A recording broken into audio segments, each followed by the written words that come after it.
Nagulantang ang mga residente ng Barangay Batasan Hills sa Quezon City nang mamataan kanina madaling araw ang isang sawa na nasa 7 talampakan ng haba. Narito unang balita ni James Agustin.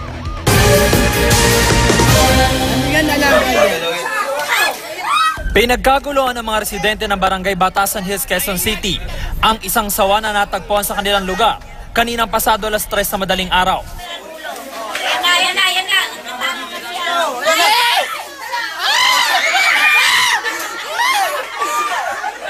Nagtulong-tulong sila para maisilid ang sawa sa sako. Ang kumpare raw ni Francis Palamos ang unang nakakita sa sawa na gumagapang galing sa creek. Nung sumigaw na po siya na may ahas, bumaba na po agad ako. Pagkakita ko po talagang malaki.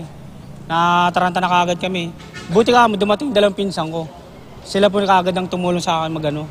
Nagtulong-tulong na rin po kami maghuli. May nagsabi po sa amin na may ahas.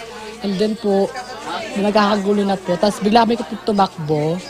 Tapos yun po, sabi niya, bidyoan po namin. Mga residente na rin na nagdala sa sawa sa Batasan Police Station. Nasa 7 talampakan ng sawa. I-turn over ng pulisya sa DNR ang ahas.